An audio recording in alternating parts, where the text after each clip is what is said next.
Good afternoon, everyone. Welcome back again. And I hope you guys have had a good lunch. This is the 8th panel of the conference. It's called Urban Marginalities, Methods, Design, and Social Change. My name is Pratigna Punacha. I'm a senior consultant here. My own area of work is at the intersection of climate change and urbanization, and I'm an architect by training.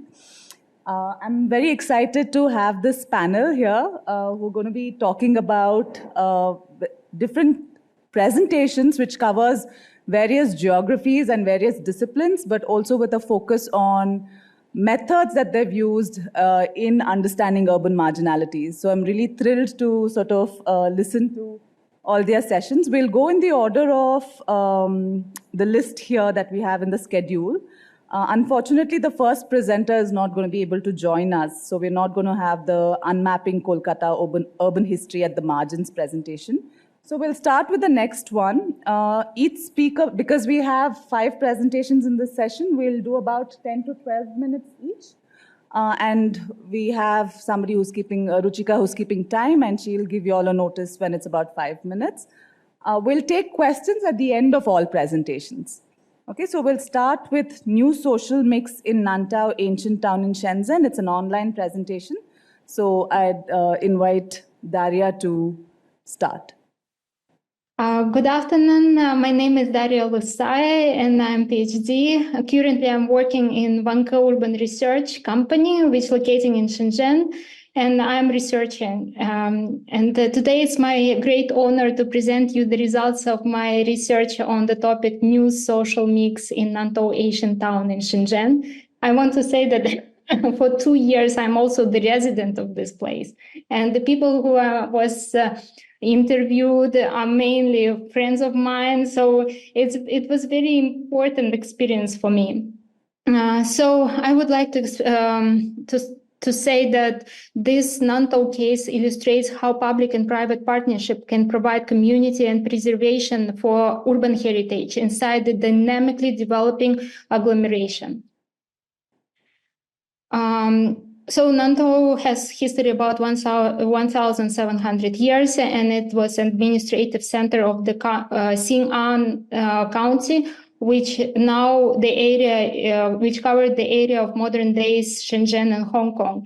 But in 1953, the county seat moved to another part of Shenzhen, and Nantou became the rural community.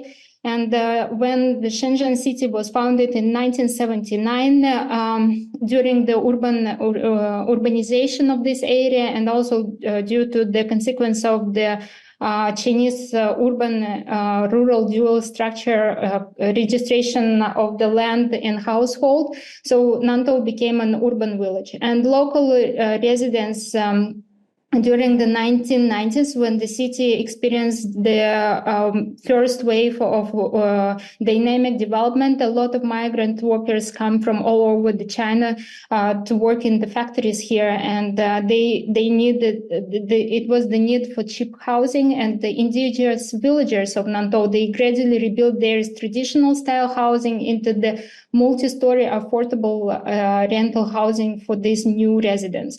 And you can see the introduction of the characteristics of this phenomenon of urban village in this slide.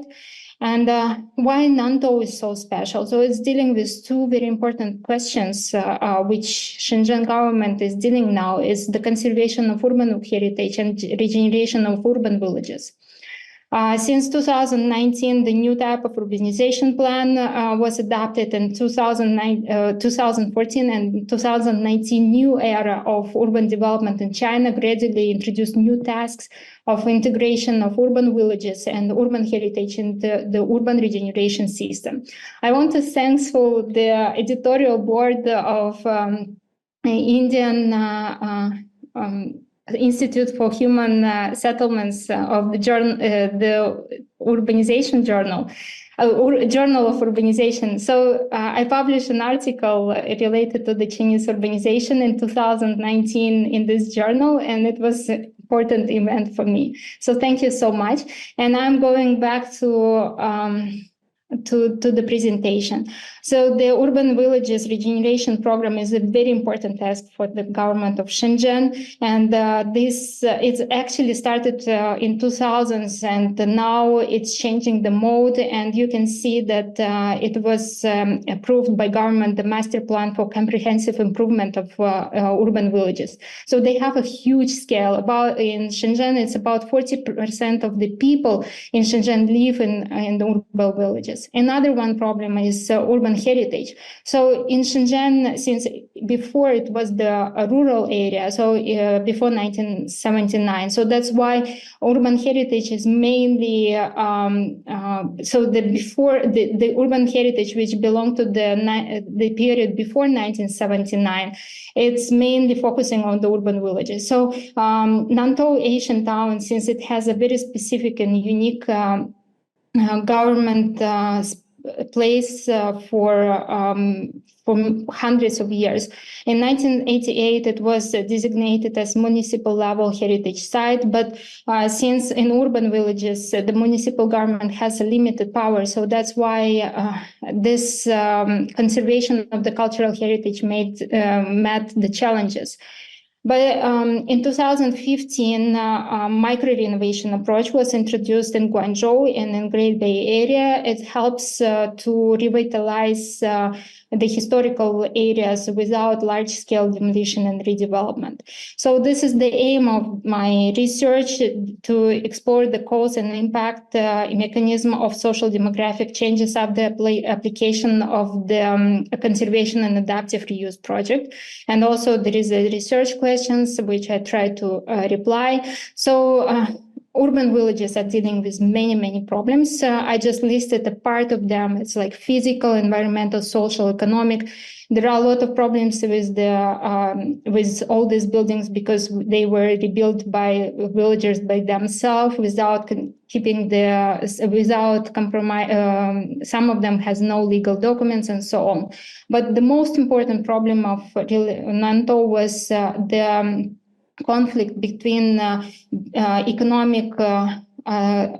economical development of this area and conservation of the historical heritage.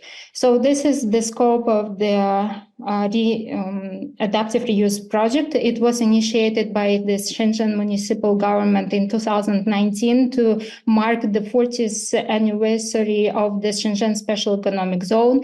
This area is, you can see that can be divided in two parts. So the comprehensive improvement plan was approved. It was implemented in all area of urban village. But the core revitalization area, which you can see inside the red line, so it has 296 buildings which were leased by the operational company for 20 years, and it was renovated, and the design plus multidimensional strategy was applied for this area. So this you can see that strategy was focusing on. It's actually considered a lot of it was balancing a lot of interests because it's a very complicated project dealing with many problems, and one of the focus was the heritage conservation and also the diversification of economical structure. So you can see that actually our company, I forgot to say that this project was the general contractor of this project was Vanke, and it was implemented by our company, Vanke Urban Research. But the investments and the guidance was provided by Nanshan District Municipal Government, and it also was financed by the government, and with investments from our company.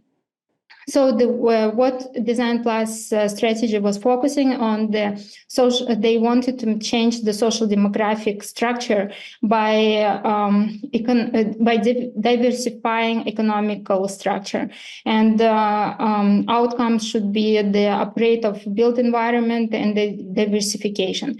It was also focusing like 90 buildings were converted into the apartments for the young professionals. And of course, the prices for these apartments were increased, but that's allow for instance, people as me who like the historical environment to live in Nantou, because the housing before was, the condition of that housing was really not nice. So this is outcomes, and I will not talk much about that, but it's actually helped, this strategy helped to activate the cultural and historical resources, attract the young professionals, the creative industries. It's also a very secure place right now, and it's became a very important landmark of the place.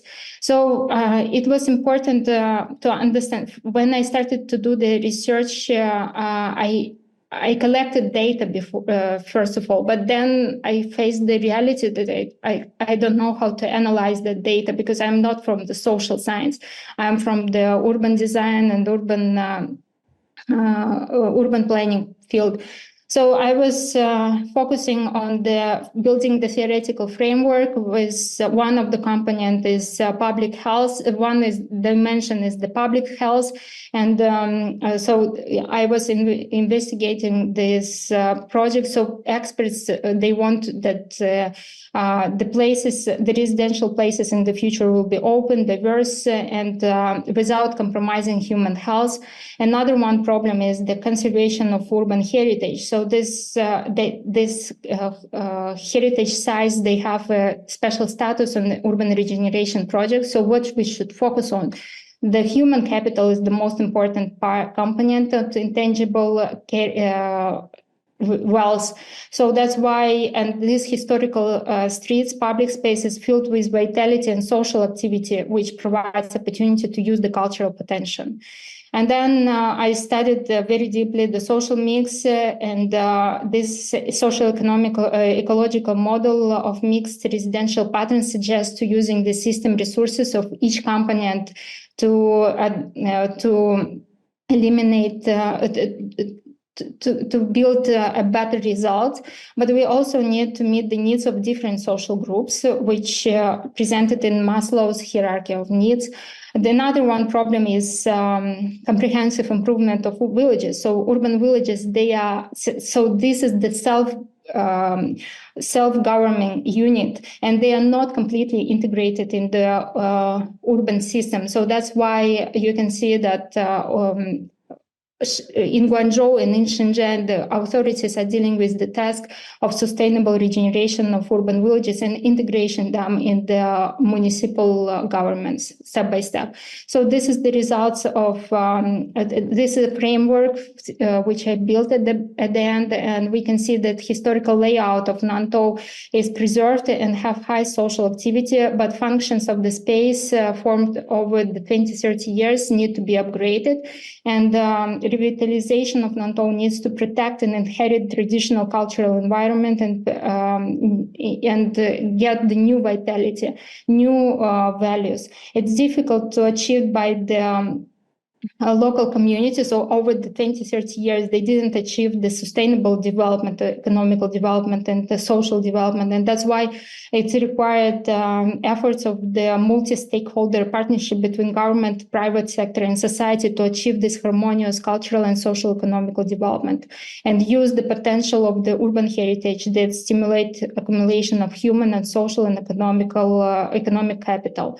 So this is the methodology. I find I did the research about the social social demographic patterns of this place, and I found the article which was published in China Urban Planning Annual Conference in 2018, and I compared that data with, so I used that basic structure because I wanted to compare the data, and I also participated in the community building activities over several, so all this time I'm participating in these activities, and that's helped me to collect more data, and we can see that before it was mainly the white collar and blue collar residents, but now there is few golden collar residents. This is the main difference, but actually... Daria, if I could just ask you to hurry up because your time is done. Maybe you can take a minute or two to wrap up.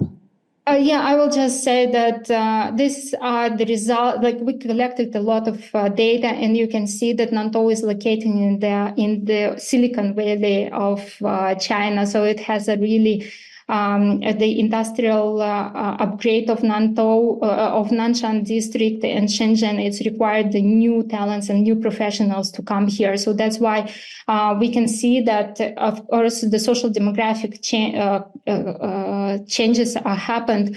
And it's also, I also did the research on the housing stock analysis because it was introduced this new type of apartments which has the centralized management and the price, of course, higher, but still 70% of the housing keeps as it was before. And I compared the prices before and after. So some of the housing still keeps the same prices as before, and the new housing, of course, has another one prices higher. So this map shows the distribution of different income group residents living in Nantou. So inside the core revitalization zone, main residents are white collar, and there are 2 or 3 golden collar residents living here, but the rest, 70% of the territory occupied mainly by the blue collar workers, and with the mix with some white collar workers. And the principles of harmonious social mix in the community is localized cluster housing for the different social groups. It's so created family spaces, so-called family spaces, and needs for different. So it's also this all services has to meet the needs of different social groups, ensure the security issues, the balance between privacy and community. And actually, this strategy created more jobs opportunities. I had no time to show that.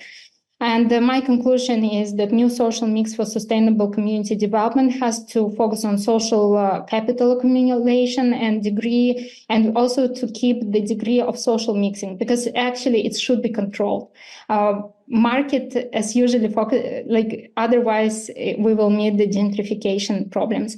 And the micro-renovation approach in Nantou Asian Town preserves the urban heritage while addressing new vision about sustainable economic development. It is the result of multi-party cooperation between municipal government, enterprise, and local communities. The future of Asian Town still has more possibilities, and it will continue to attract more and more young people to come and look for their own unique values and living space. So this is the references, and I want to say that this article was published in Times Architecture in published by University, Tongji University in Shanghai. And actually, I didn't know, but many people after the publication of this article came to me and they said that they really impressed by this article. I didn't expect that.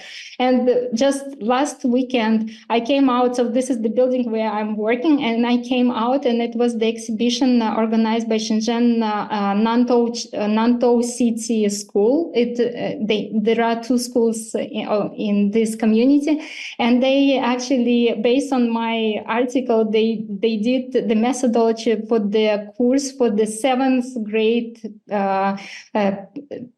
pupils. They investigated the social features of the Nantou. So I was really impressed, and it's encouraged me to continue this research in the future. Thank you. I'm sorry for it. Thank you so much, Daria. Nice to hear how your research is going forward. Okay, so we'll move to the next one. The next one is called Mapping as a Tool for Social Change, Exploring Urban Marginalities of Female Street Vendors in Raghubir Nagar through a Collaborative Method.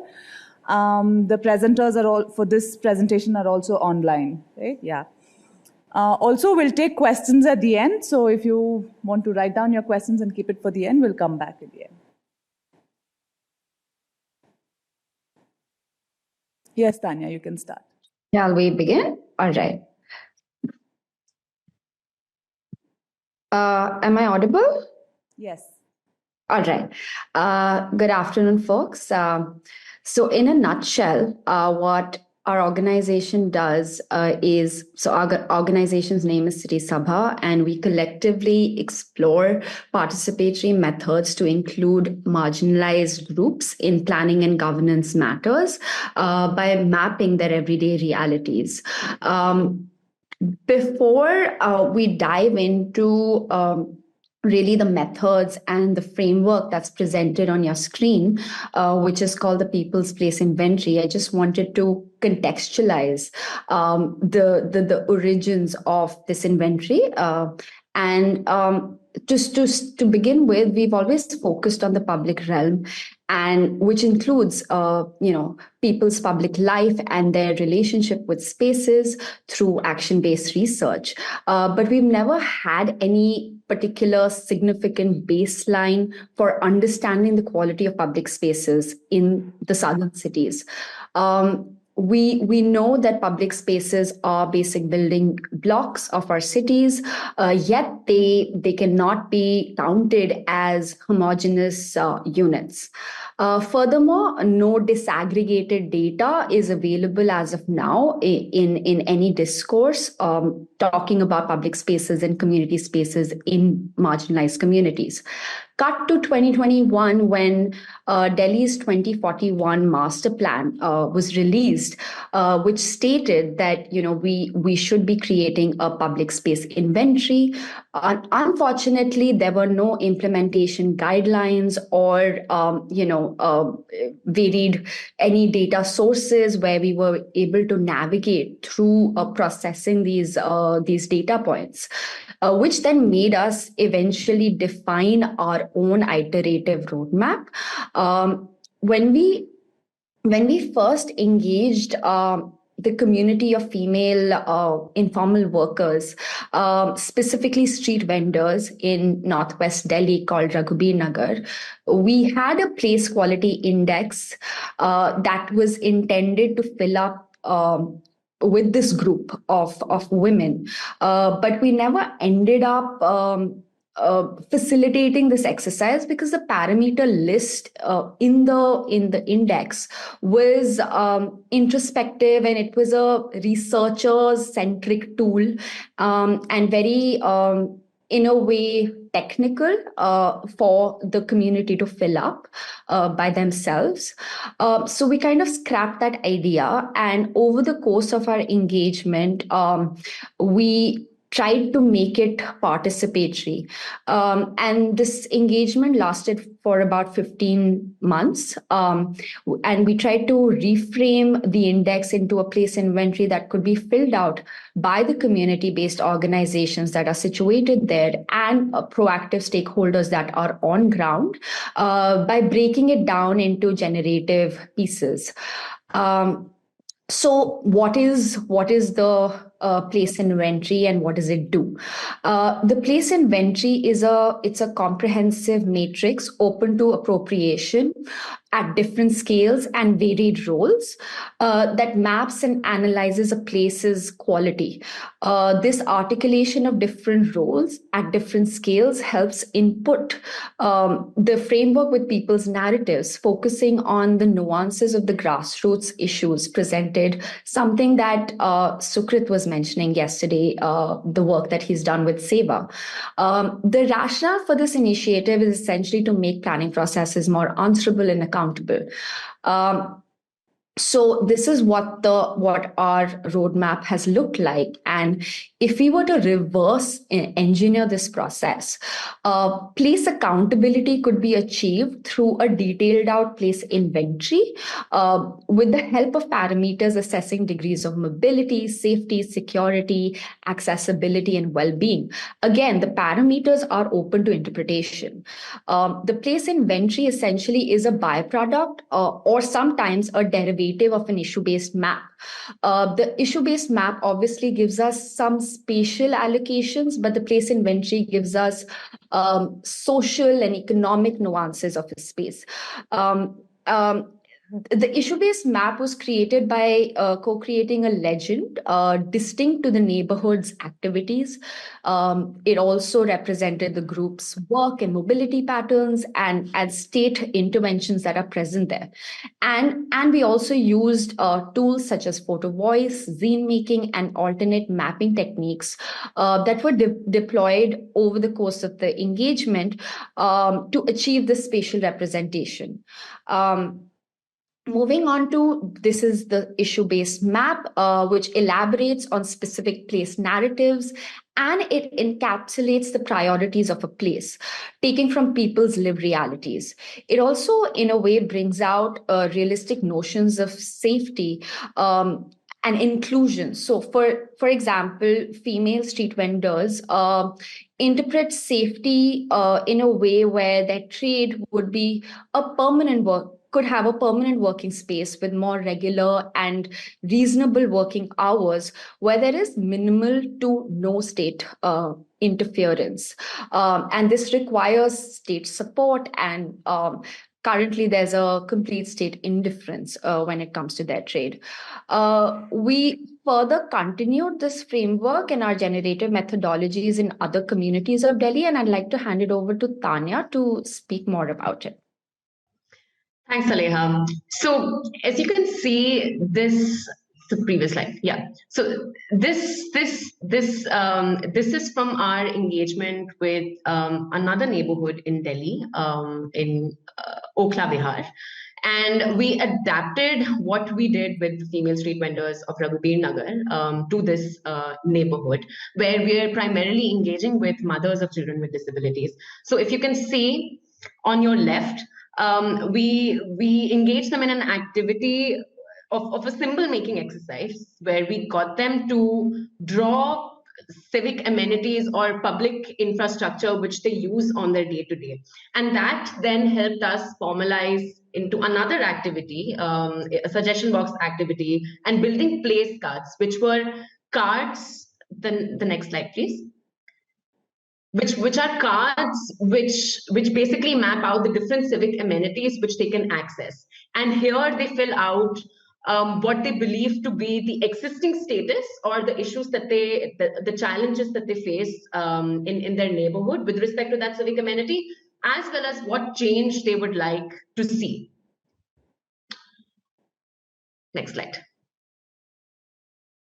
Now, yeah, so these are some insights that we received from these mothers, and we would also we are also planning to do a little activity with all of you based on inserting these insights into the place inventory. So if you remember, it works at the level of citizen engagement, governance priorities, governance responsibilities, planning priorities, policy landscape, and at the level of individual, the neighborhood, and the city. So if you could go back to the previous slide. So here, if you notice, there are a few prompts, and if you could just take maybe 15 to 20 seconds to just see what these prompts are and where you think within the place inventory, the matrix, these would fit. And then maybe we could discuss them further. And why you think a certain issue is better fit in a certain cell. Yeah.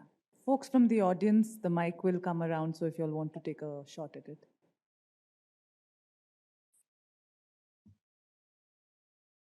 These are insights from mothers of children with disabilities, so which is why you will see responses like, walking is impossible in our time and taking care of our disabled children. We don't live for ourselves. Family bonds give us safety. So you want this to be organized in the next slide where you have that table, right? Yes, Shall I present the next slide for folks? Yeah, I think that should be fine because it'll give you a sense of. Maybe you could go back and forth so people can see what is on this slide and then go back to see what the issues are. Sure.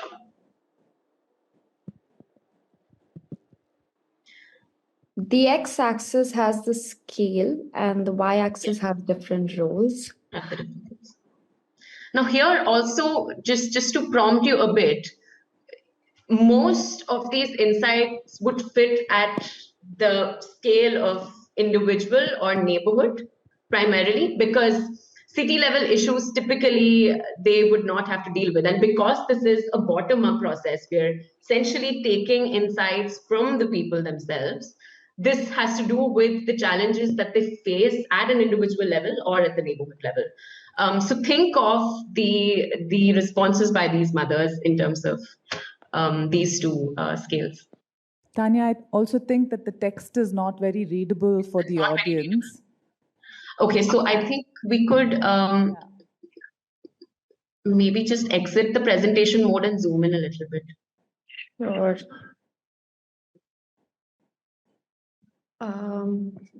Yeah, we could just maybe zoom in. Yeah, we'll maybe take another 2 minutes on this if you guys have more slides. Yeah, sure. I mean, there are 2 minutes remaining, so. Yeah. So maybe another minute. And this is also, I mean, you also raise a call for action where you can actually think of your own neighborhood in terms of the place inventory framing. And maybe we could just discuss in another minute how some of these responses fit into the matrix. Yeah, so I could over here. Anybody who's... Yeah, there's one from the audience who wants to. Yeah, Oh, yeah, sure. I volunteer. So I was just wondering, it's kind of a little difficult to read, but you had one where you was the person is saying that 6th to 12th class is far away, but school is walkable. So I'm wondering if they access public schools, wouldn't that be a more city level issue? I mean, it is a neighborhood issue, but it's also something that can, you know, it's also where cities cite schools. So yeah, I guess more multi-scalar, if that's, I don't think that's very helpful, but yeah. But I think then you also have to see this as an individual challenge, right? I think the way we're looking at the city is also if similar issues are being faced in multiple communities, or if the issue is outside of a neighborhood. That's how we're interpreting it, but open to, I think, suggestions. And I think just to conclude, if we were to just zoom out, hopefully our hope is that this call for action will map out spatial resource allocation needs and to bring greater transparency in governance processes, and also to counter top-down planning paradigms for a more place-based citizen-led initiative, and for people's priorities to be situated at the core of planning. Saleha, if I could just ask for the sake of clarity, also you go to the next slide and speak a little bit through that, because this is not visible to us. The text is not visible to us, but if you could speak to us about the matrix itself. Yeah, absolutely. So sorry, I'll just do that. So if you see, so based on the initial insights that we received from these mothers, you would see a typical issue like Gandhi Nazar and staring at the disabled children would lie at the individual level and at the role of citizen action. So this affects them individually. But when it comes to feeling safe in the neighborhood and having family bonds, or facing challenges with accessing a public park, which is again accessible to the entire neighborhood, that would fit somewhere in the cell where it's intersecting at the level of citizen action and neighborhood. And that's how we go about collating these insights. And what's also important to note here is that this is an iterative process. So every time we go back to these mothers and engage with them, their ideas might be very different. And also just give you to give you an example, for instance, and Saleha mentioned this about how women in Raghubir Nagar interpret safety. It's very different when it comes to mothers of disabled children, because for them, safety is about just ensuring that the children are all right and they're not looked at differently and treated properly in the neighborhood. So I think what this place inventory also tries to do is to help us reimagine our idea of what even definitions like safety could mean. Saleha, if you just want to maybe end I think no, I think we can take more just questions, open if any. for questions, and we could end it since we're out of time. Yeah, we're out of time. Okay. Thank you. Thank you. So we'll probably come back to you with questions at the end of all the presentations. Moving on to the third presentation, it's called Space, Territory, Time, a mapping method to capture the complexities and negotiations of everyday urban life. Bhavya, Trivedi.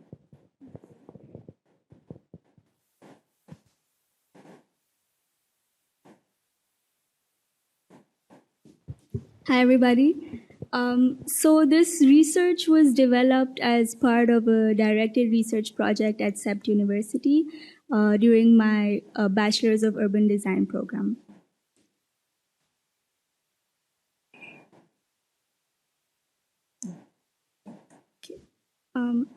If I may, I'd like to start by reciting a short poem. Shouts and squabbles rise like smoke, seeping into creaking windows from which young children peer at the bustle of life below. They peer at the wheeled machines that groan and grind, and cycle bells that ting-ting by, at buffaloes that respond with desperate moves, standing steadfast in the middle of the meandering streets. They peer at men gathered in dense crowds, sipping masala chai, brewed in ancient pots. They peer at women who sit on wobbly chairs as the sun sets on their routine days and laugh aloud. They all fade into a hazy night and into a new dawn.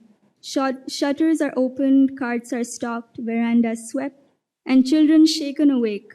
The dairy truck comes by, its driver misty-eyed, and it begins again everyday life. So what this research is trying to do is find out if maps can capture this life. And it's responding directly to current calls for producing knowledge based on actual urban practice. And from this, the research wants to present a practical rethinking of how we map in the context of urban design.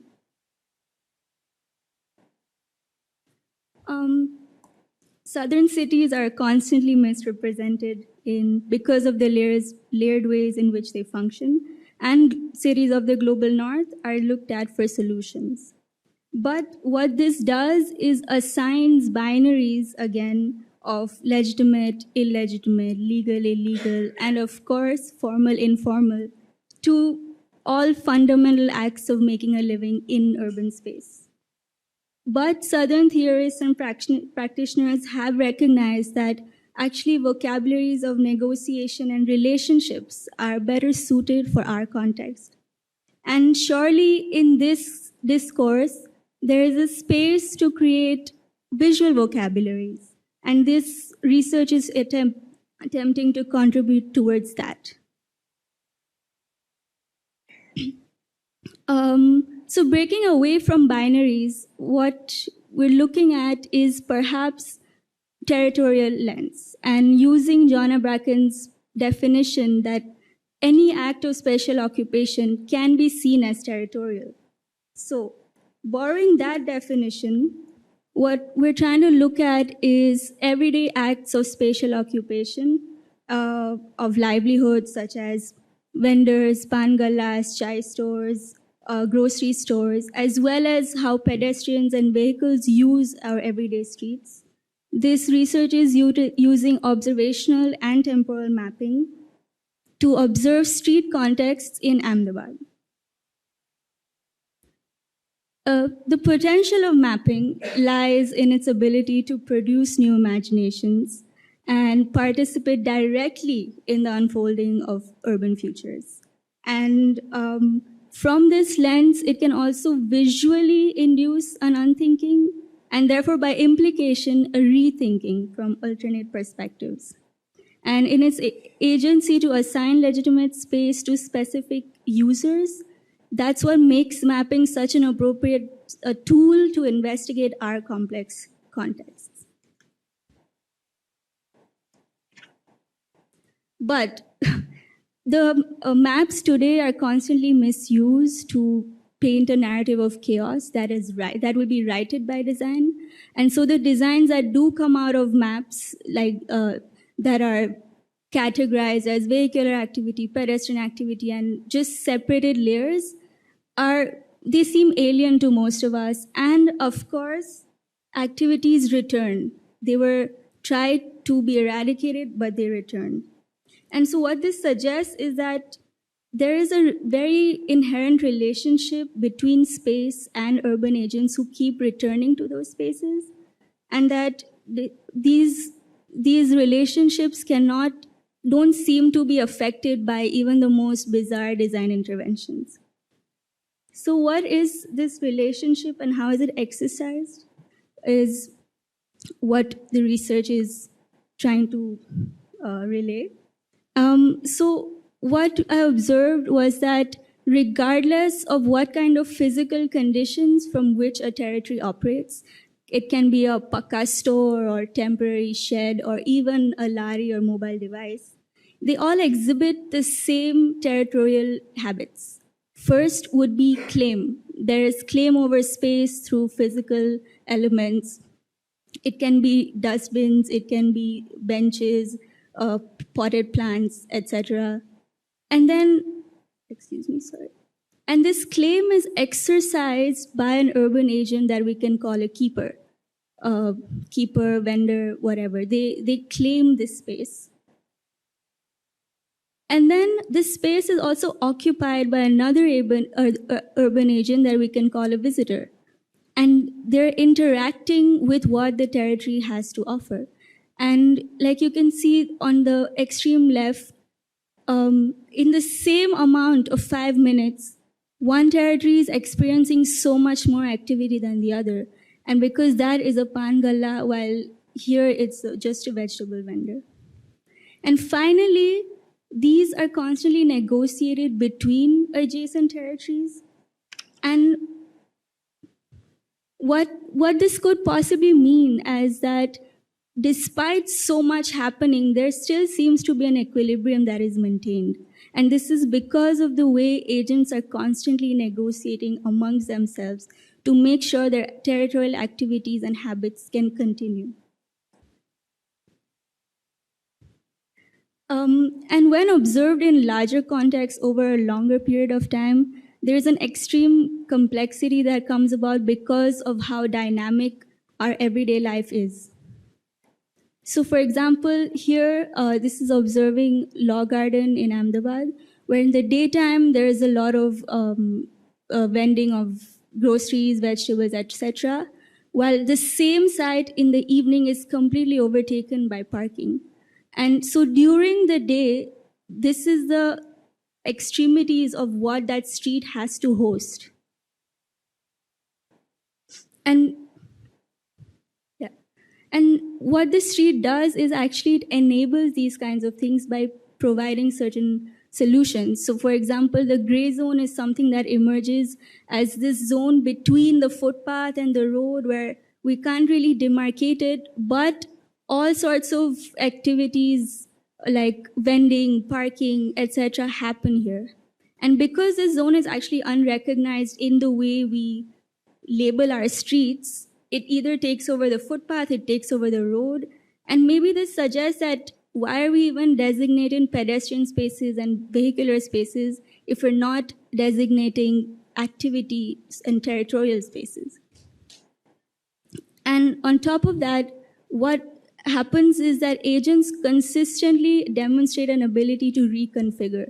And even in a context like CG Road that has been very deliberately designed to avoid such occupations, agents come back and create their own gray zone. So to summarize, agents are kind of at the core of this relationship between space and territory. And overall, what this research could mean is also that it enables a data set to come out of what we feel like maybe we cannot capture, but in fact we can. And when it becomes spatially quantified like this, it works towards recognizing these events. And when deterritorialized, it also enables us to compare across contexts and across geographies, which is actually central to the argument of producing theories in place. And finally, what it enables is for us to extract general and specific instances from specific locations and overall locations, which means that a complete narrative can start to emerge, which is not a narrative of chaos or not a narrative that is only there to support design or support an idea of what design should be. I'd like to end here and to kind of just come back to this call for producing theories in place and from actual urban practice. This research has tried to demonstrate that when systematically undertaken, urban mapping can participate towards a rethinking of how we look at urban spaces and therefore how we can design them. And maybe it's high time there is a paradigm shift in the way we map urban spaces for our urban design practices. And so we can actively participate in creating that urban life instead of constantly trying to disassemble it. Thank you. Thank you, Bhavya. The next presentation is by Ujjvala Krishna, titled The Spatial Type of Servant Quarters, Understanding Their Design and Manifestation in Apartment-Type Housing.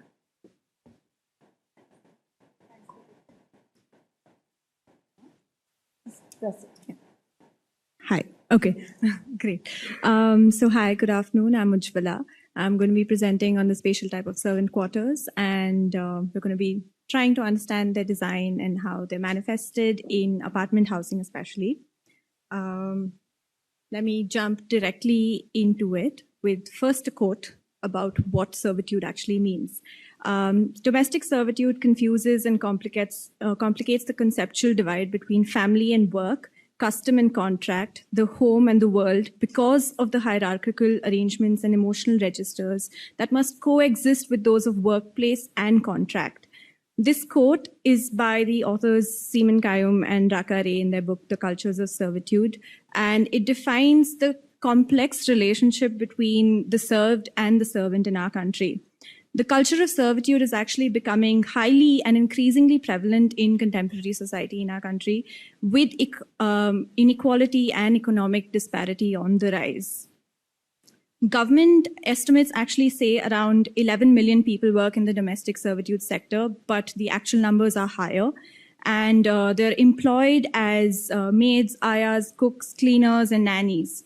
So that first makes us question, who is a domestic worker? The same report by KPMG for the National Skill Development Corporation says that a domestic worker is a person who's employed for remuneration, whether in cash or kind, in any household, either on a temporary or permanent, part-time or full-time basis to do the household work, but they are not part of the member of the family that's employing them. This definition does not consider or define the variety of household work that is actually demanded of a domestic worker, often trivializing the work itself.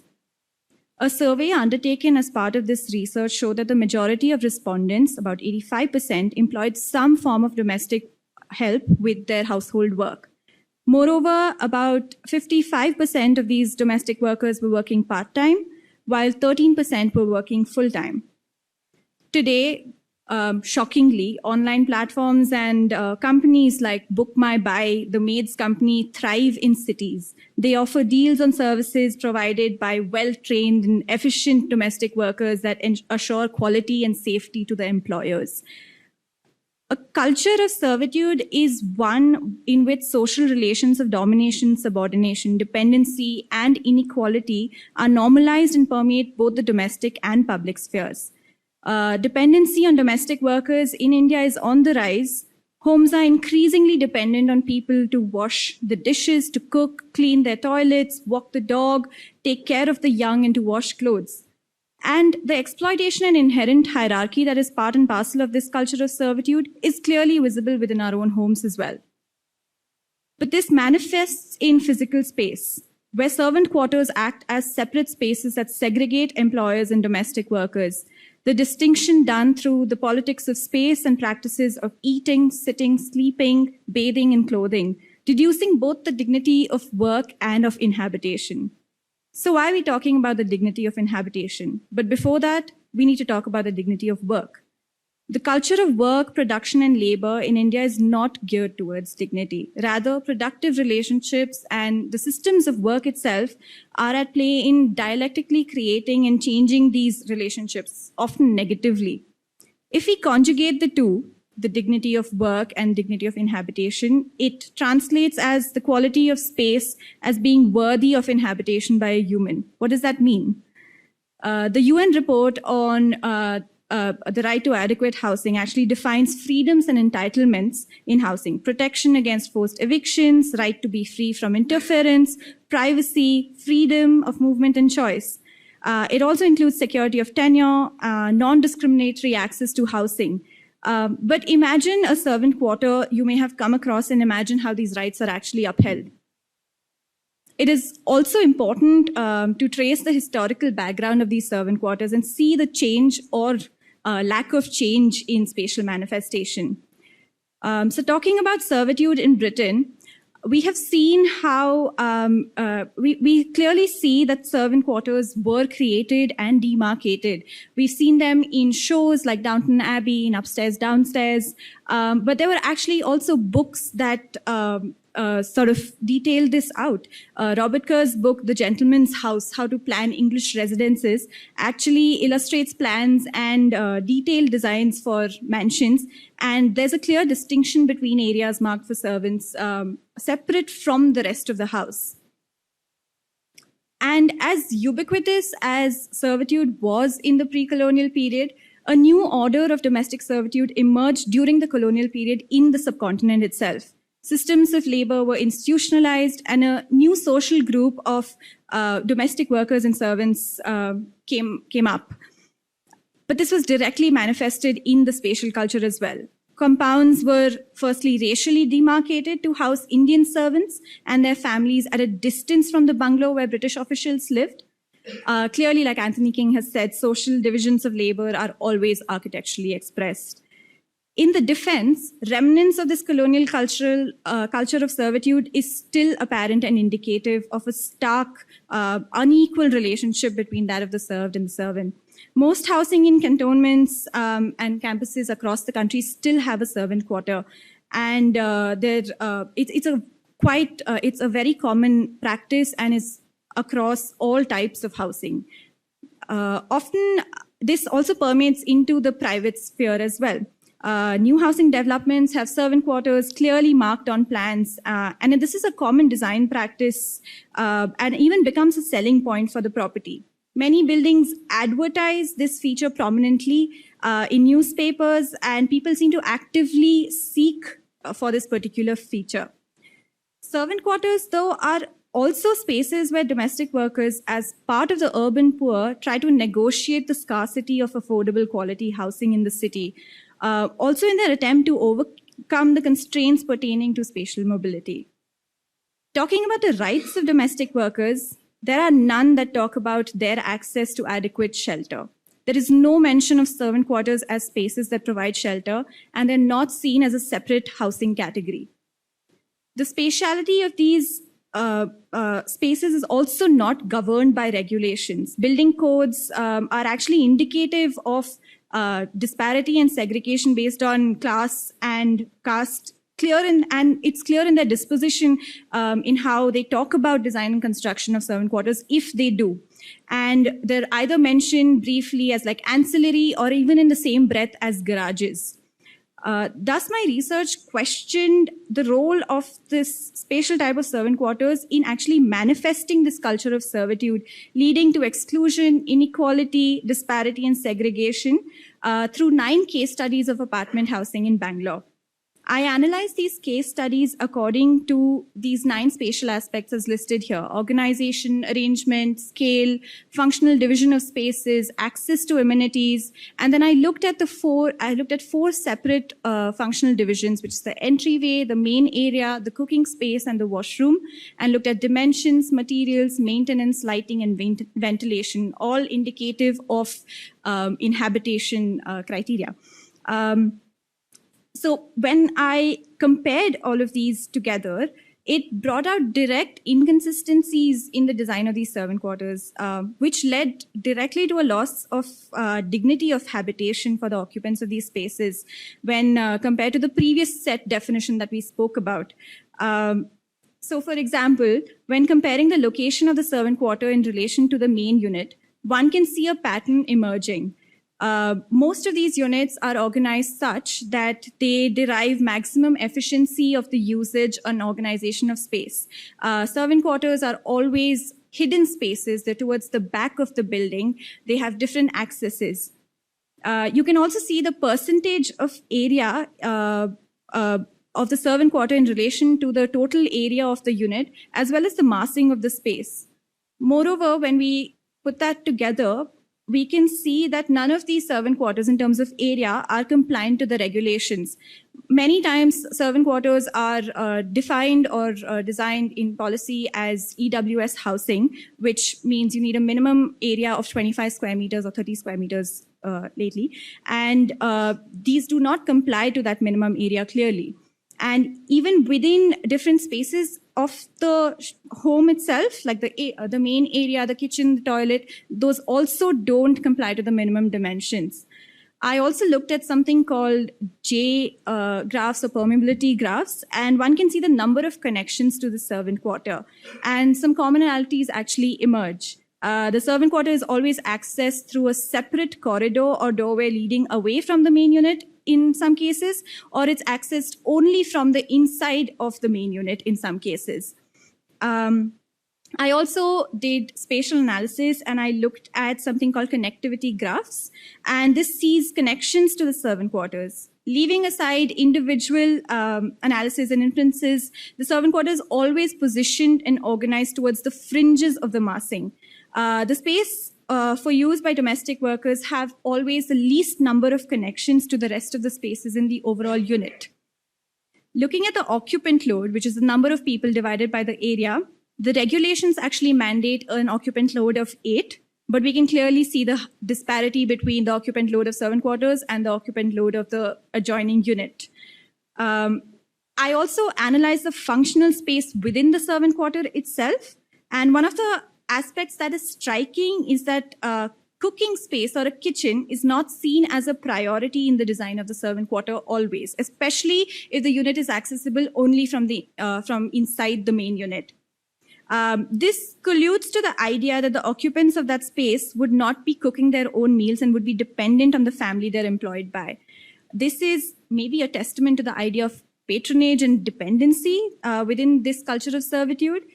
Interestingly, though, even though there might not be a cooking space in most of the case studies, there is always a separate toilet within each of the case studies. Analyzing further within dimensions, these case studies don't follow minimum dimensions given by the National Building Code. They show a variation in the materials used. For example, if you compare the quality of material, it's much cheaper and without any finish. Many case studies display lack of compliance to regulations regarding lighting and ventilation as well. For example, one of the case studies had a very tiny window above eye level with a translucent glass, which renders the user with no view to the outside. So the above comparisons actually paint a picture of deliberate and unnecessary creation of disparity, segregation, and separation. This is firstly a direct manifestation of the culture of servitude that exists and is practiced. Social cultural aspects always seem to find their way into our spaces, clearly manifesting boundaries and divisions. But more importantly, this actually ends up creating a cycle of inequality and exclusion. It is highly problematic that these spaces are designed and created for the occupation by domestic workers, increasing feelings of subordination and patronage. Already exists a lack of dignity associated with the sector of work. Further, the design of these servant quarters reduces the dignity of inhabitation, othering them from the occupants of the attached adjoining main unit, and also has embedded ideas of allocating servant quarters, expecting round-the-clock working hours, which only exacerbates the problems plaguing this sector of work. That's it from me. Thank you.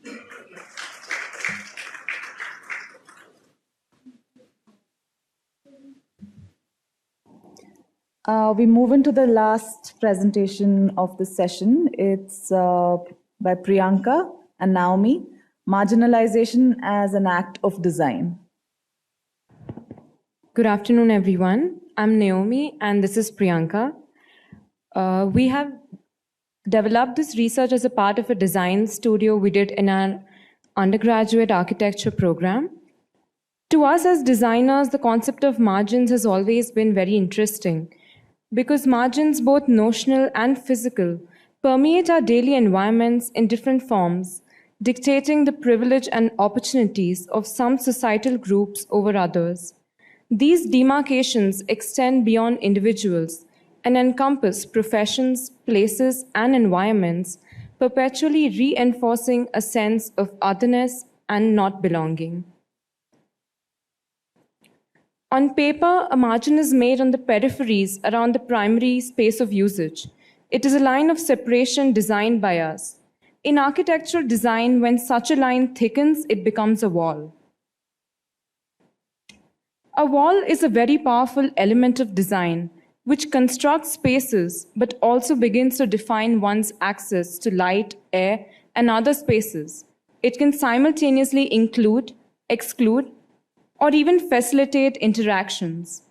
As urban practitioners, it is for us to question the implications of designing such lines.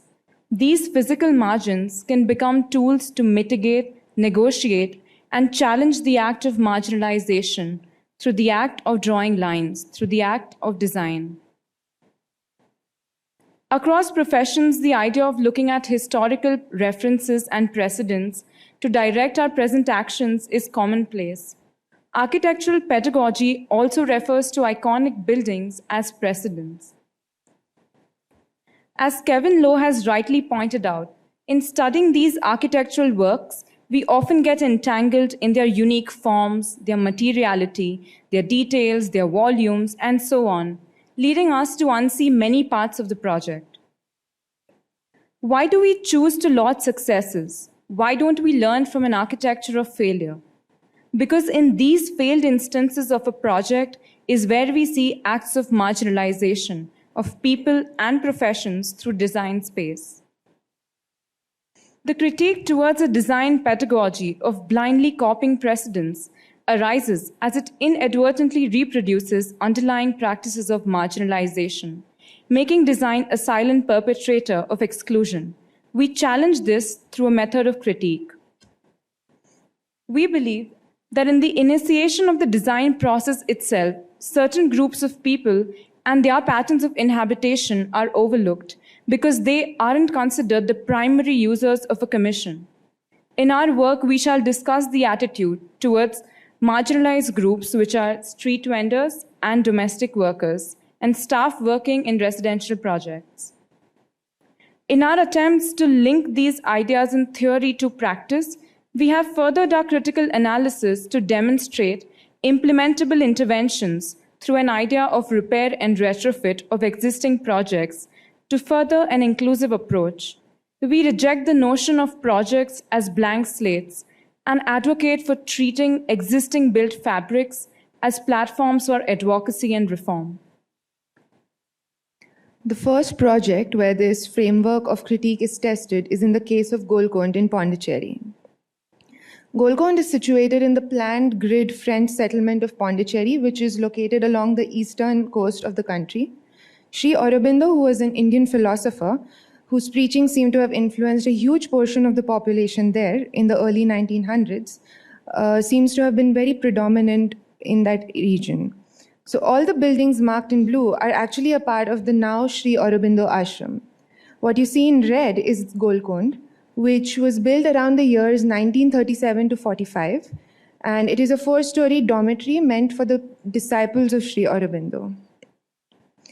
Antonin Raymond, the architect of this project, states that the purpose of the dormitory was not primarily the housing of the disciples, it was the creating of an activity, the materialization of an idea, by which the disciples might learn, might experience, might develop through contact with the erection of a fine building.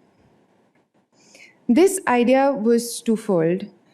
In his words, he called one divine consciousness, which was a disciple's spiritual journey to achieve transcendence, and the other was human unity, which he believed was in fact a human's deepest spiritual need, and something that was very important to him given the critical situation of humanity today.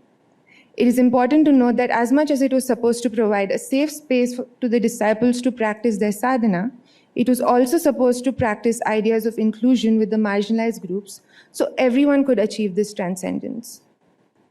However, instead of engaging in any capacity with the extended community, which is the city, Golconda draws a solid line, a margin, that articulates itself as a 3.3 meter, 10 feet high boundary wall, wanting to do nothing with the city.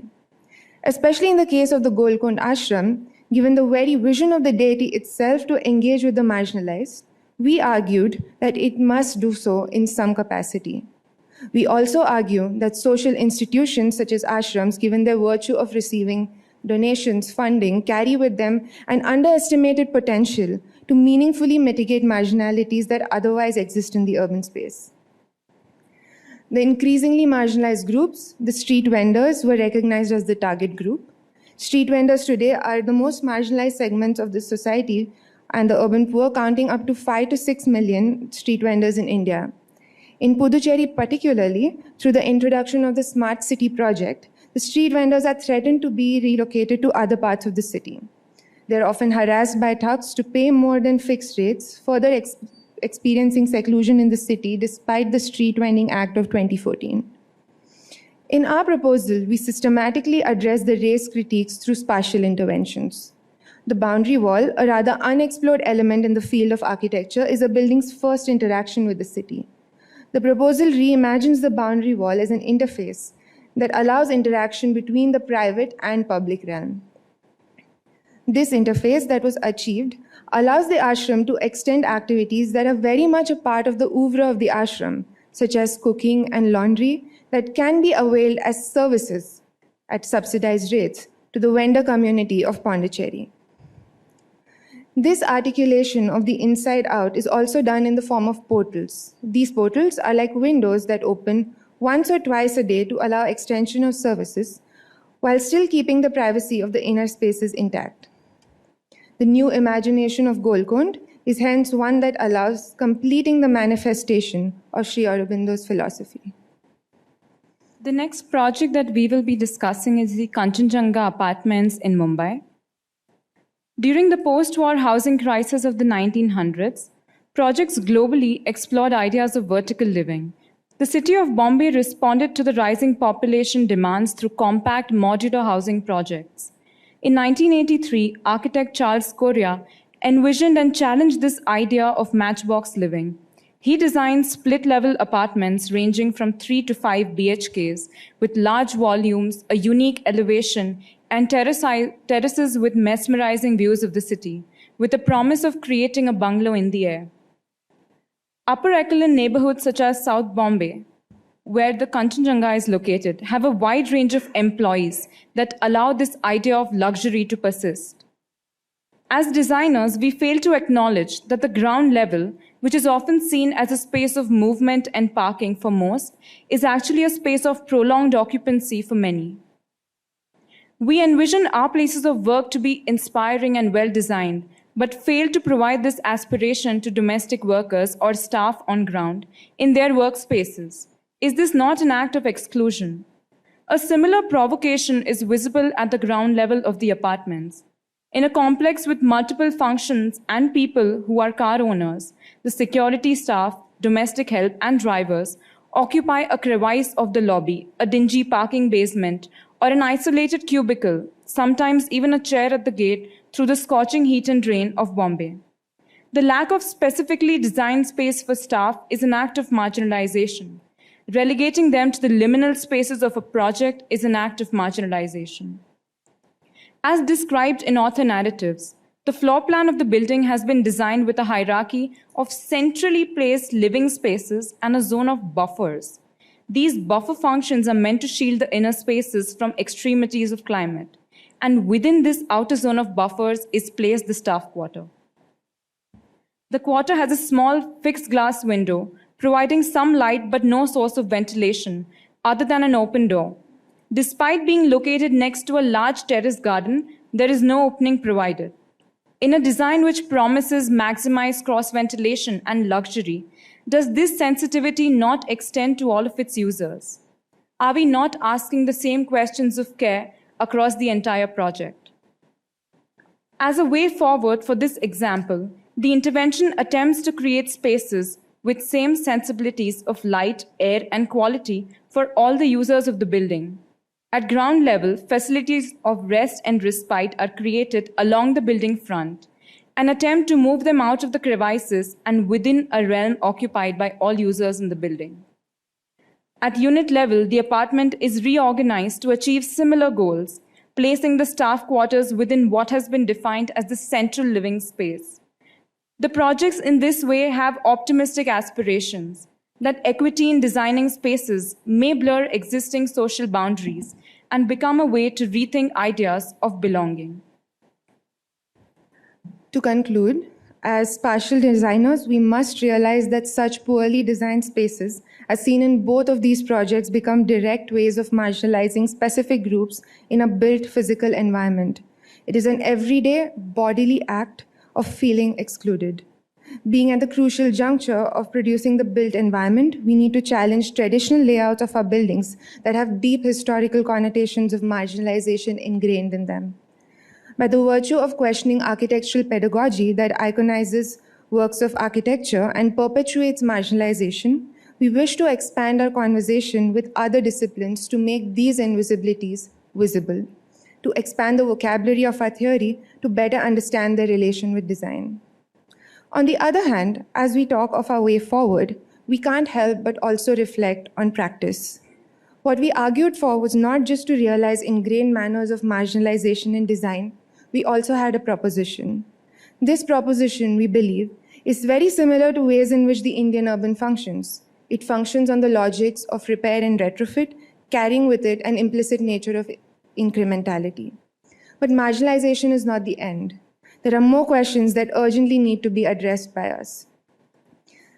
A few provocations we can think of are, for example, the reality of the auto-constructed city, where in our city, for many people, the building of houses is an incremental process dependent on economic resources, which often requires repair and retrofit, in contrast to the clean, regular shaped sites that we are often given in architectural school to design in. How do we equip ourselves to deal with makeshift urbanism spatially? How do we challenge the land-centric approach that has degraded our ecological landscape for the longest time? How do we reimagine urban spaces to coexist and co-produce with nature? While doing so, how can structural exclusions of certain sections of the society not be reproduced? Tying back to what we started with, how do we not fall in for the iconic project trap? Often greenfield projects are called so, even though there are disadvantaged communities living on that land. How does one go a step further and use their agency and politics to challenge the mainstream beautification regime of large-scale development projects?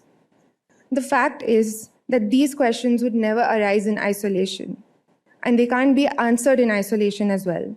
It requires constant conversations with other disciplines.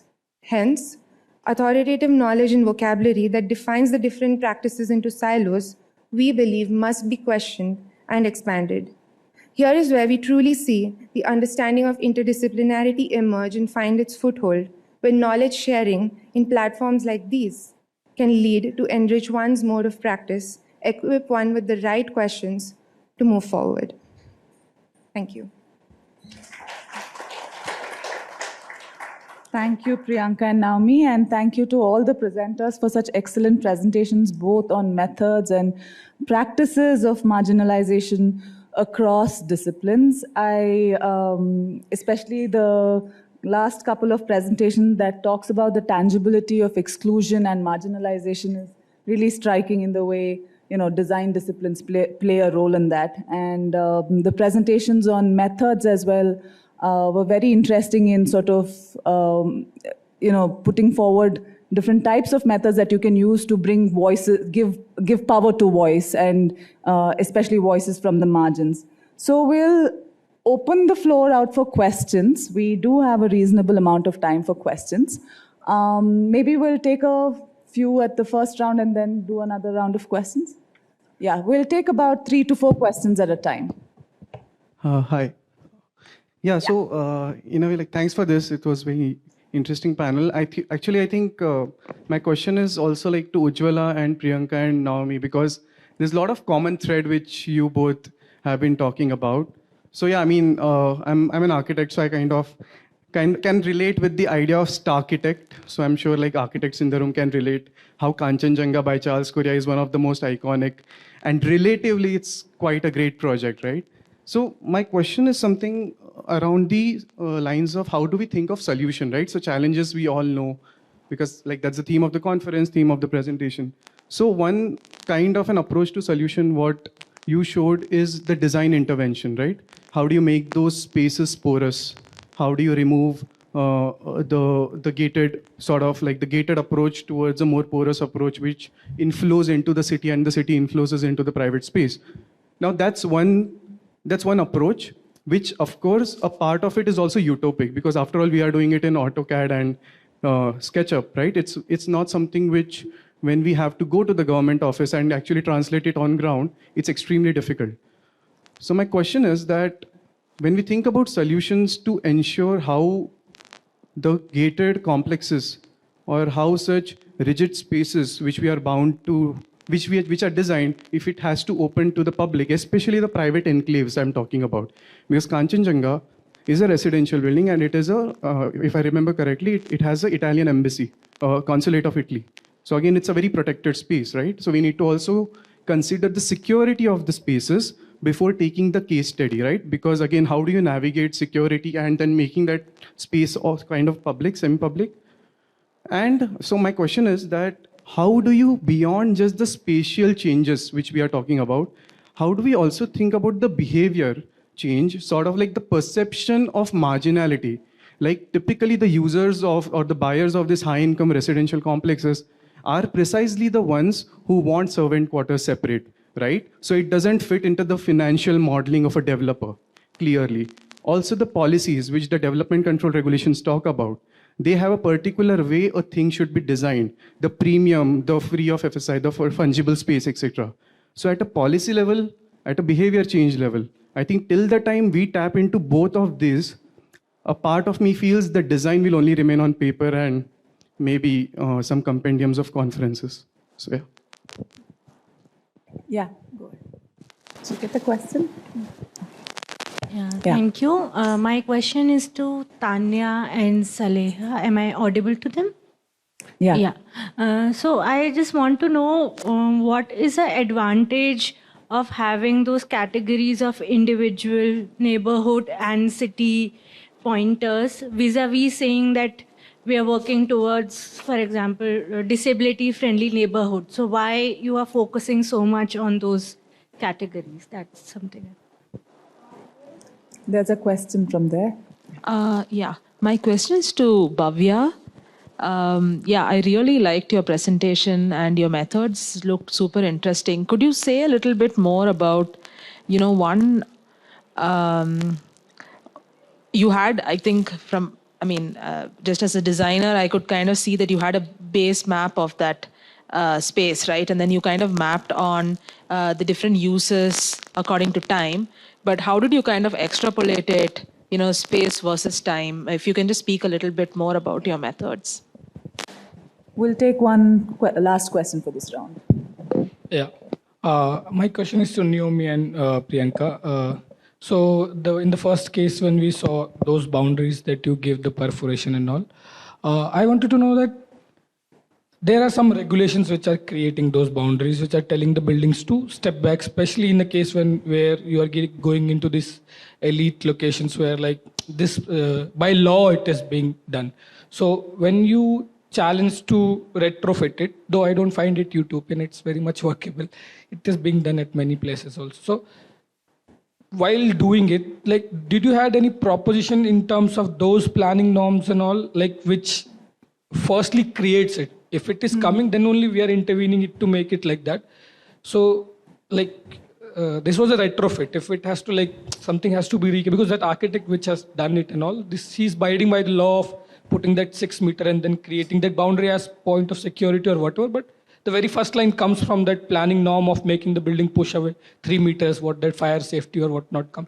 So how we can go there, like one step before there also, and something like that.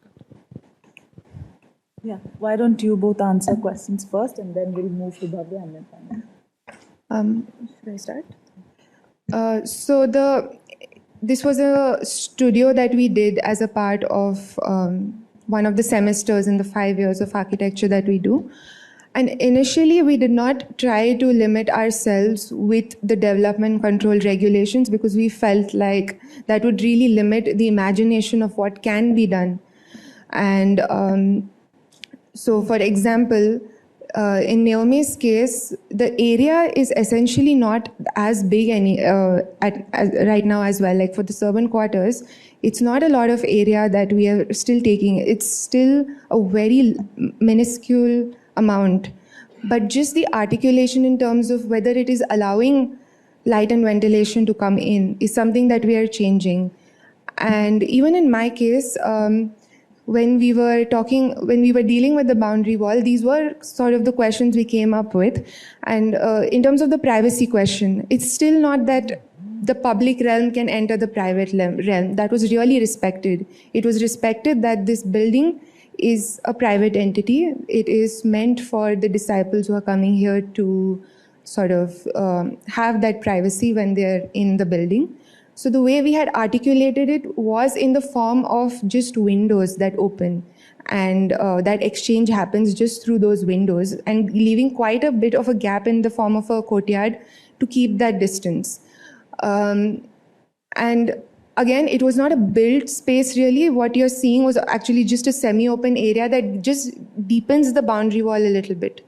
So yeah, I do agree that a lot of development control regulations, which itself have actually a lot of historical connotations of a lot of things that actually don't make sense apply. That was something we thought if we take into account, it will rather, it would limit the imagination as an academic exercise as well. I'd like to add to that. So in the Kanchenjunga Apartments project, the idea is not to really focus on whether it's looking at the quality of space that is assigned to the staff quarter. That where there's an opportunity to change a simple window detail that from a fixed glass window, you could have made an openable window, which does not invade, say, the societal preference of a person buying that house, but it focuses more on how are you looking at, like Ujjvala described in her presentation, the dignity of a person's, the space they inhabit, right? And similarly at the ground level, when you talk about security staff or you talk about house helps who are not working, or even drivers, because there are plenty of car owners in the building, the idea is that they are not considered at all. There is no space articulated for them within the project. So the intervention essentially is pushing the fact that there should be an articulation. There has to be a consideration for their presence. Because usually in design projects, you do not consider them as the primary users. So a staff quarter or a security cabin is only a functional requirement. And therefore the spatial articulation also becomes very utilitarian in nature. And we are asking that we reimagine these templates that have been being followed since, like historically followed and taught in architectural schools as precedents. And the second point that both our projects are trying to push forward is that you ask that when does design move out of the paper? And we feel that the beginning point is pedagogy itself. where in schools, every time you look at a case study, what are you focusing on? What are you choosing to take away from it? Because we always look at what has been successful and we never try to critically analyze what hasn't worked or what kind of marginalities are ingrained in the architectural drawing itself or in the photographs that we are shown.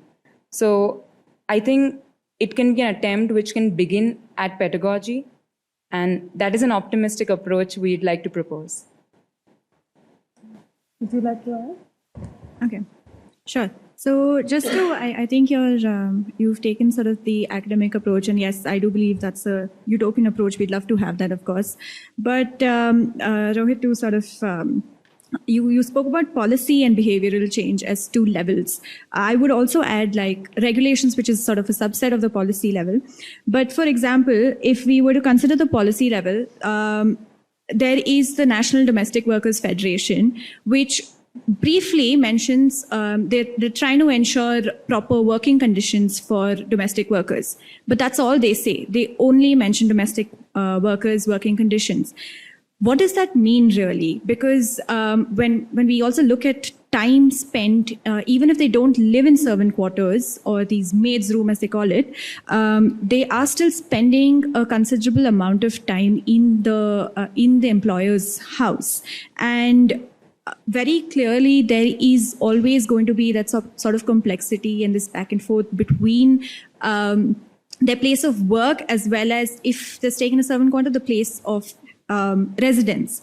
So maybe we sort of, what we can do is have clear, concise regulations which sort of talk about that these need to be the working conditions available if especially they're going to be inhabiting servant quarters. If we move on to talk about building regulations now, obviously there is a lot that can be done there because they're not following minimum standards of habitation. There is a single room supposed to have 12.5 square meters of minimum habitable area in terms of carpet area, which is not followed. They're supposed to have minimum standards of like lighting, ventilation. None of these are followed. So at least, and the fact is that they're not even defined because servant quarters are not defined as a separate category of housing. So the first step would be to notify those as a separate category.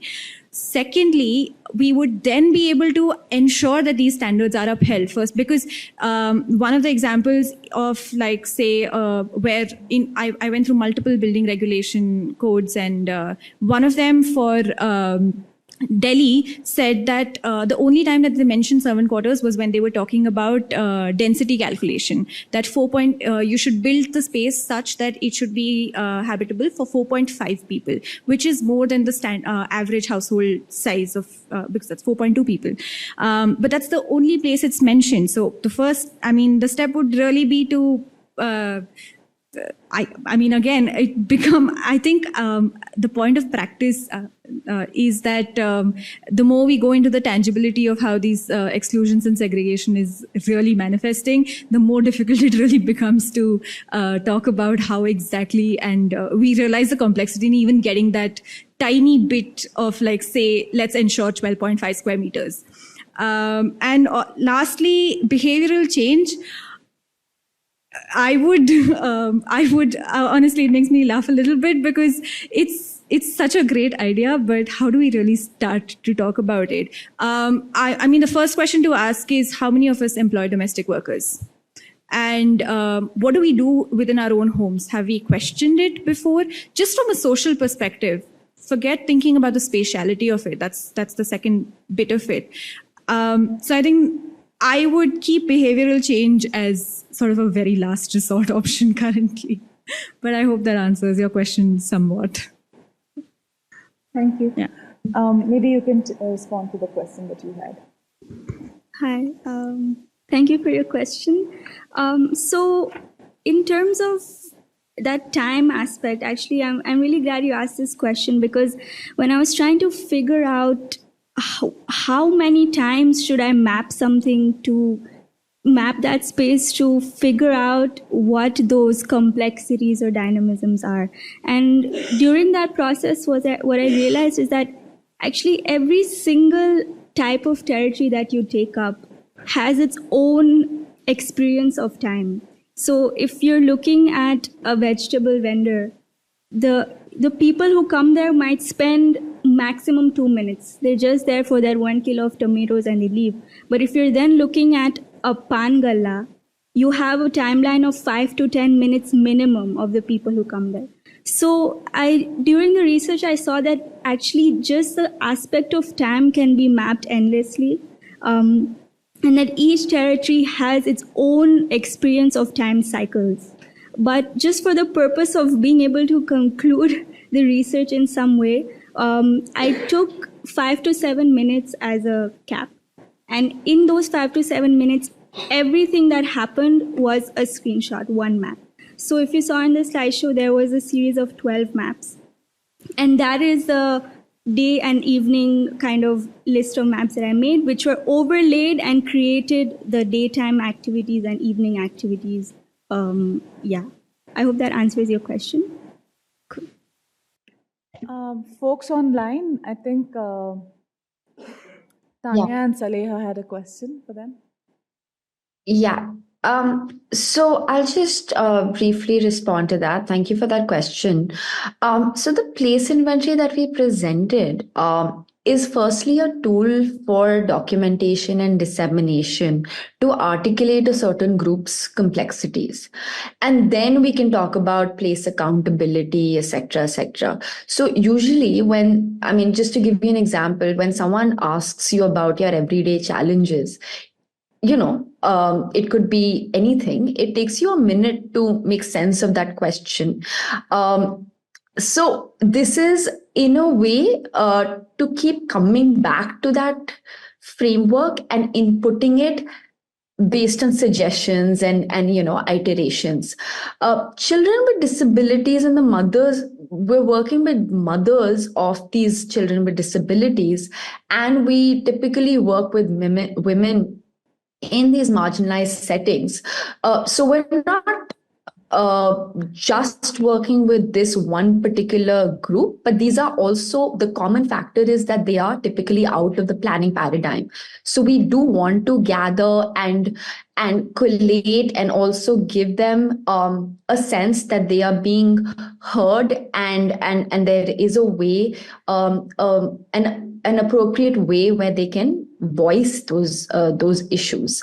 So this framework foregrounds that, and we break it down through just simple place games.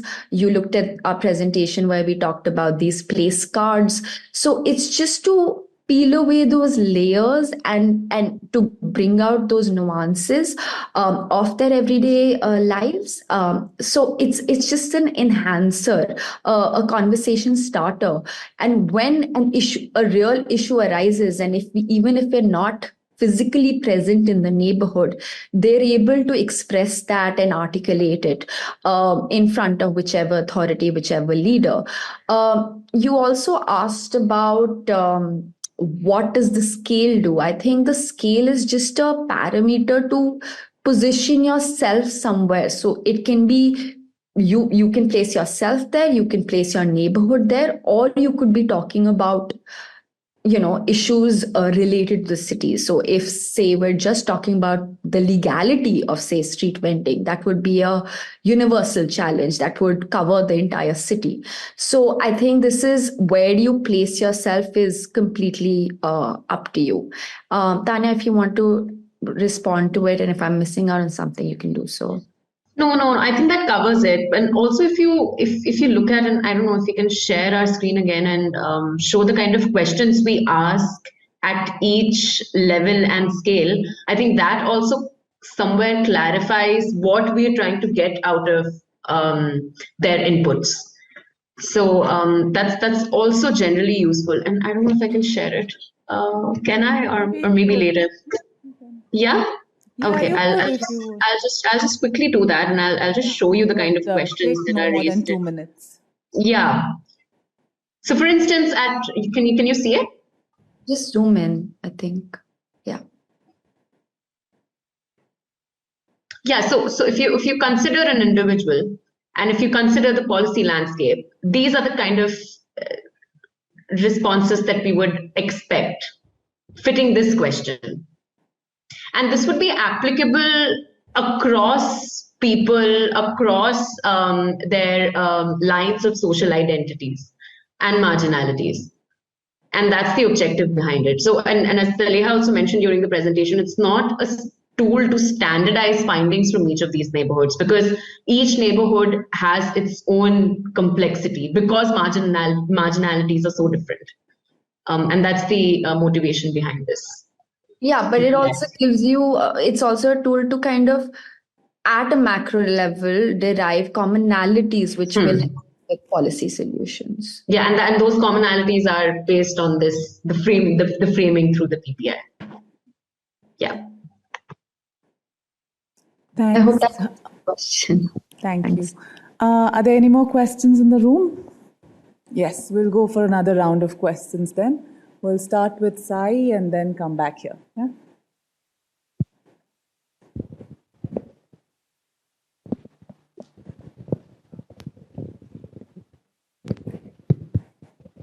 Yeah, hi. This is for Daria.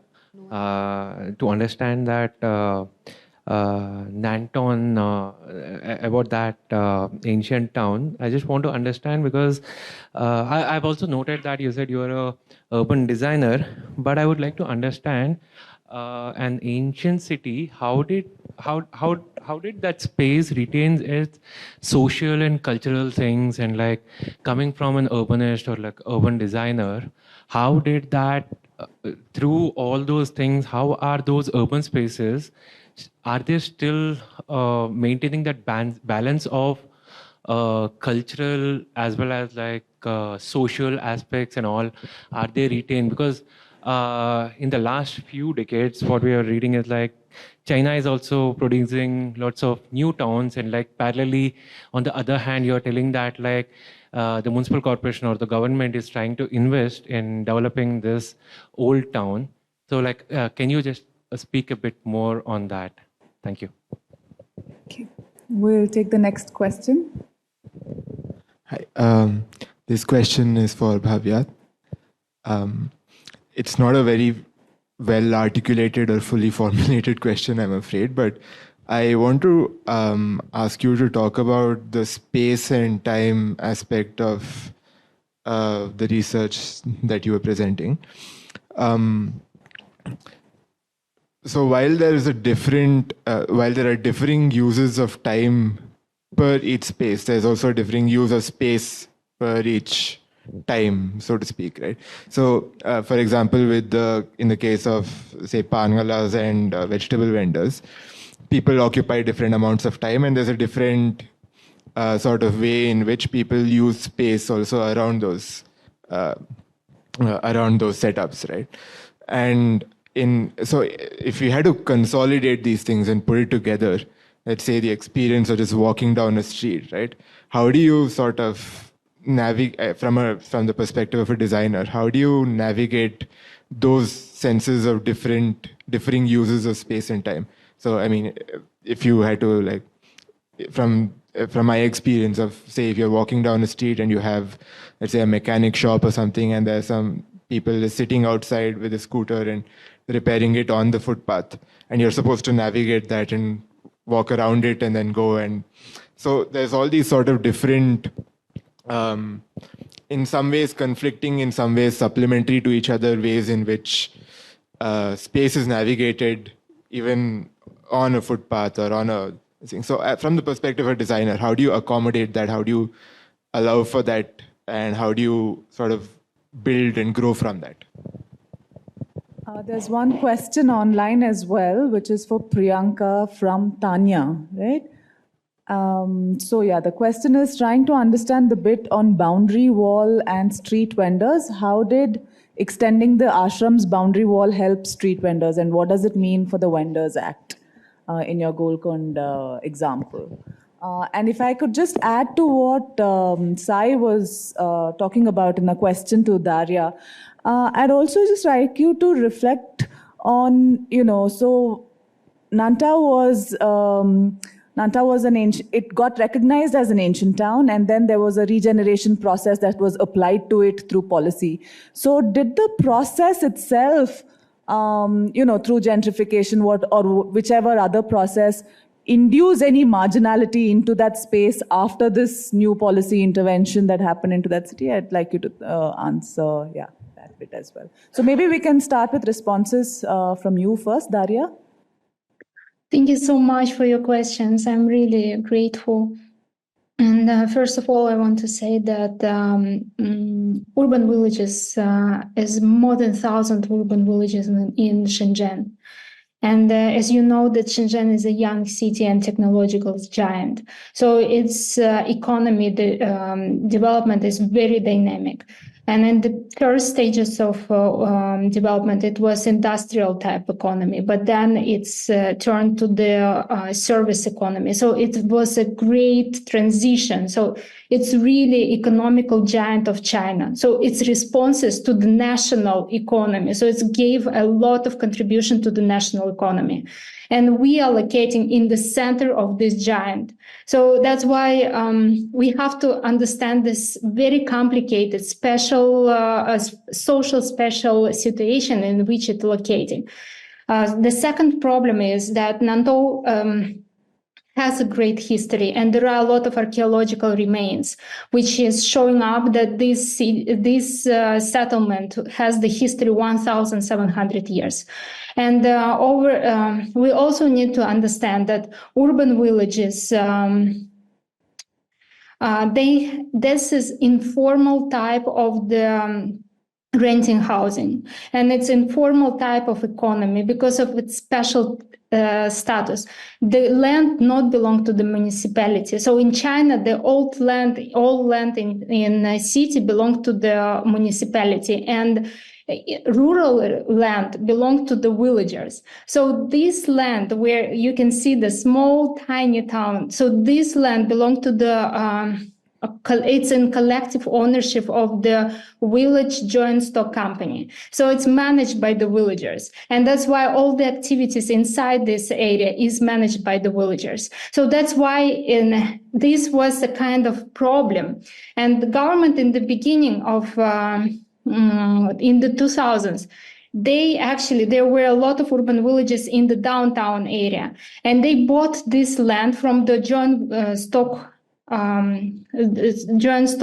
companies, and they rebuilt these urban villages. But in case of Nantou became a very complicated situation. First of all, we have a lot of archaeological remains above the ground, and conservation. There is a purple line which showing up that we can't demolish any building here in Nantou because it still has archaeological layers above the ground. So in this case, that's why Nantou became a starting point where all the professionals and academical circles in Shenzhen, they're rising up the question, so what to do with the urban villages? So the redevelopment, which they were going on through this the past 20 years, they decided, the academical circles, they said, okay, we have another one idea of how to redevelop the urban villages. And Nantou was, why it's so special, because first of all, you can't demolish the buildings because they have historical designated status. And even it's rebuilt already by people, but it's still, this area, it has this municipal level heritage status. So that's why these contradictions, they open up the discussion. And in 2017, it was the BCT Biennale of Urbanism and Architecture in Shenzhen. And Nantou became main venue on discussion of the urban villages' future in Shenzhen. And during that discussion, they said, okay, we need to recognize the historical value of Nantou, but we also need to recognize the social value of the urban villages, because they're providing the affordable housing for those people who has lower income. And so the government was asking the question, so how we can regenerate the Nantou, that to keep all the values, the historical values and the social values.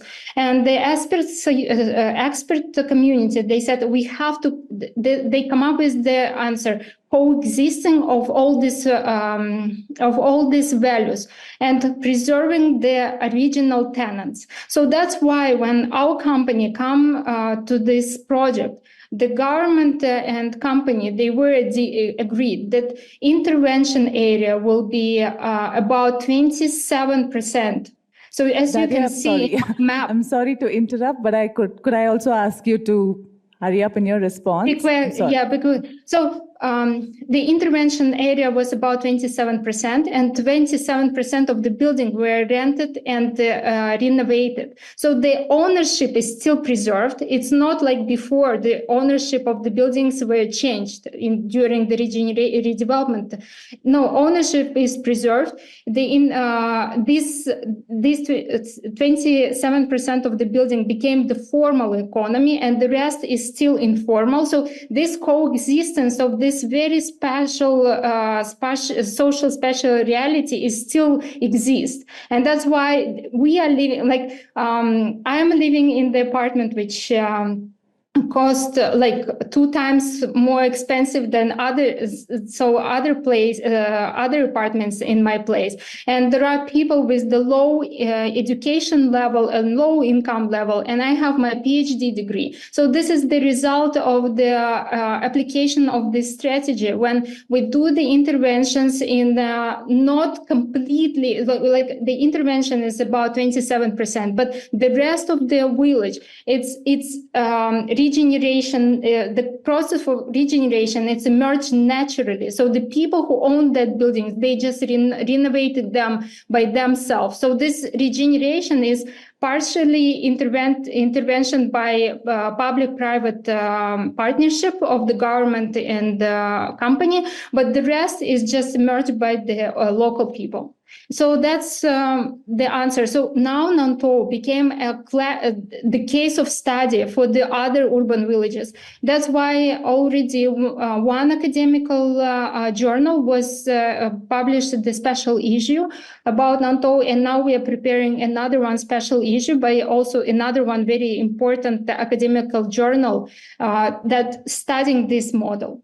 All right. So thank you so much, Daria. I'm sorry for no problem at all. I'm sure you have lots to say, but let's also... May I just add one question that during my research, of course, I know that many people just moved out, like before they used to work in the factories, but now factories are not existing here.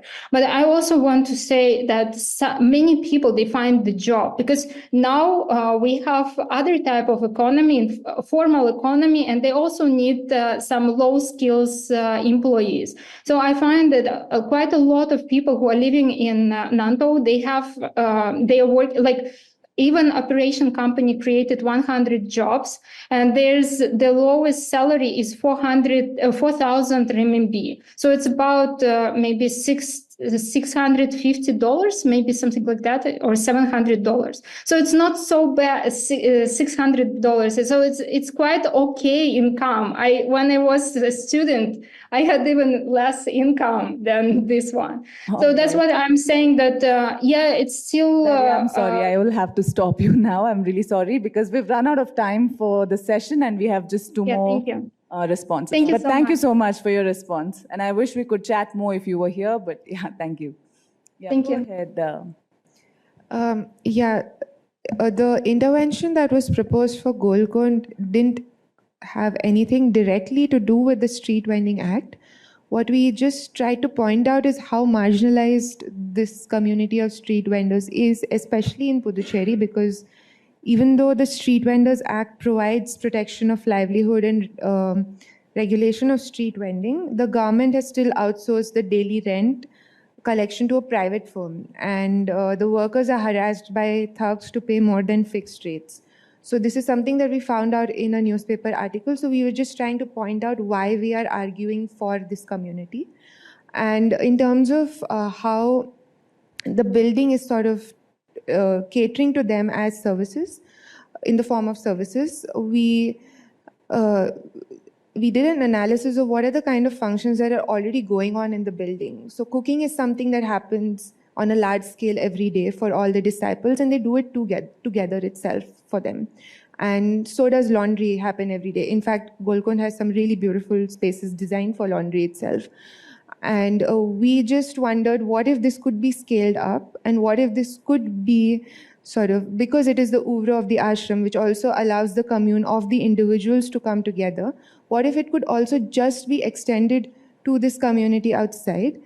And this is done very simply by just creating some punctures in the wall in which, so that they can become portals. And there is like a very simple roof on top to provide shade and articulate that space and sort of dedicate it for that as a statement, maybe. So that is what we were trying to do. Thank you. Yeah, thanks for your question. So I think when you're saying that, what does this mean for design, and what do we do with the fact, what do we do with this kind of information? I would say that maybe we need to learn to rely a little bit more on the fact that these are systems. And so what I was trying to also say during the presentation is that every context that I was mapping, there was some sort of equilibrium that came up. Like there was still possibility for people to pass by, for vehicles to pass by, for vehicles to be parked, and for 6-7 vendors to be there and entertain their visitors. So I think the question for design is that what would happen if we just gave a little bit more space for these things to unfold? And perhaps it's a myth to, I don't know, maybe we think as designers that if we give more space, they will take more space. But what I'm led to believe is that only the amount of space that is actually needed is being taken. And that's why even in the most tight context, like I also studied the old city of Ahmedabad during this research, and we know that old cities are even more tight. But even in those contexts, there was equilibrium. There was no conflict over the days and days that I mapped it. So I think it's just about maybe understanding that it is a system and that people as urban agents already do those negotiations. And maybe as designers, we don't need to do the negotiations. We just need to provide a better space, a well-functioning or better infrastructure in the space. That's it. Yeah. Thank you so much. So we've come to the end of the session. So thank you to all the presenters, both online and folks present here. Thank you so much for the presentation. Thank you to the audience for your lively questions.